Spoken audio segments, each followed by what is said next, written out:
Righteousness exalts a nation. Righteousness exalts a nation. But sin is a disgrace to any people. Some of you may be old enough to remember 1963, I believe it was, 63, 64, when one woman single-handedly, practically, was able to get prayer removed from our schools.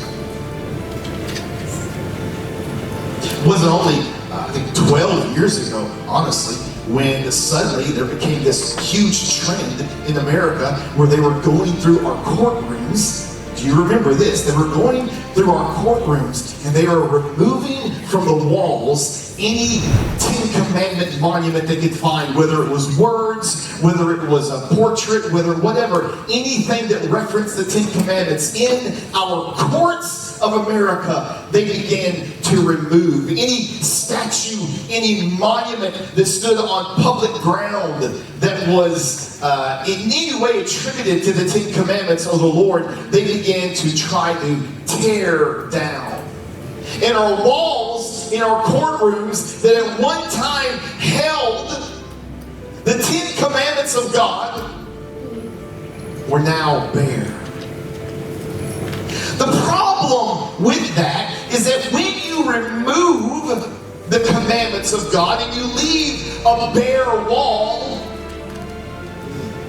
man inevitably begins to fill that blank with his own rules, his own regulations, his own morality apart from God. And the Bible says that there is a way that seems right to a man. Seems right. In your mind, seems right. The more you think about it, the more you realize, oh, this is the right way to go. But the Bible says the way that seems right to a man ends in death. Think about it. Death. And so we began to remove prayer. We began to remove the Ten Commandments. We removed these things. And we begin to live by the creed, you do you, boo. Yeah, exactly. You do you. Reach it. I'm here to tell you that's not good theology. Try it again. I'm here to tell you that the Bible tells us that leads to death. It leads to destruction.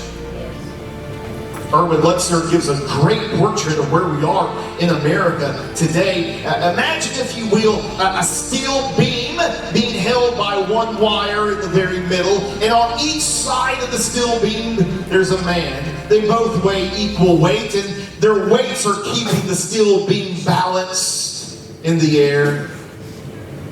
But then one man is able to reach into his pocket and pull out a gun, and he shoots the other man. What happens to him? They both fall to their death. That's where we are in America right now, as we take out our gun and we aim it at God and we begin to shoot at God. Removing God, if you will, from everything. And there is a great downfall. Our nation falls.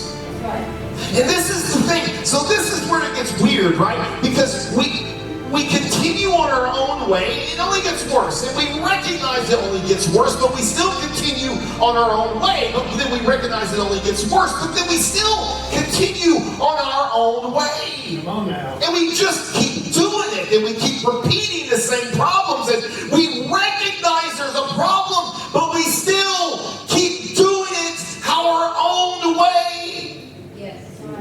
Amen. And it only makes the problems worse, greater, but we still keep doing it our own way.